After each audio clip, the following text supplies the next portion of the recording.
ॐ स्थापकाय च धर्मस्य सर्वधर्मस्वरूपिणे अवतारवरिष्ठाय नमः। पवित्रं चरितं यस्याः पवित्रं जीवनं तथा पवित्रता स्वरूपिण्यै तस्यै देव्यै नमो नमः। नमः श्रीयतिराजाय विवेकानन्दसूरये सच्चित्सुखस्वरूपाय स्वामिने तापहारिणे।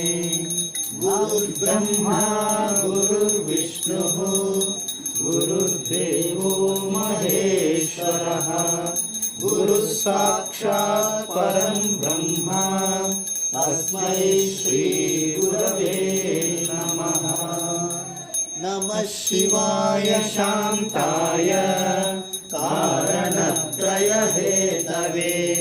निवेदयामि चात्मानं गतिस्त्वं परमेश्वरः। सर्वमङ्गलमाङ्गल्ये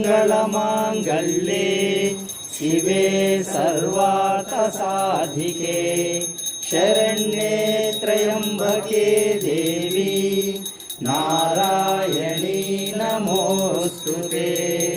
या देवी सर्वभूतेषु मातृरूपेण संस्थिता नमस्तस्यै नमस्तस्यै नमस्तस्यै नमो नमः।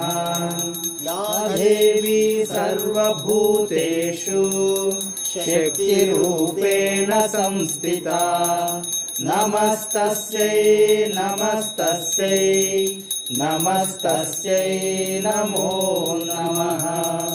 या देवी सर्वभूतेषु श्रद्धारूपेण संस्थिता नमस्तस्यै नमस्तस्यै नमस्तस्यै नमो नमः। ॐ त्र्यम्बकं यजामहे सुगन्धिं पुष्टिवर्धनम् पूर्वारुकमिव बन्धनात् मृत्योर्मुक्षीयमामृतात्। ॐ पुरुषाय विद्महे महादेवाय धीमहि तन्नो रुद्रः प्रचोदयात्।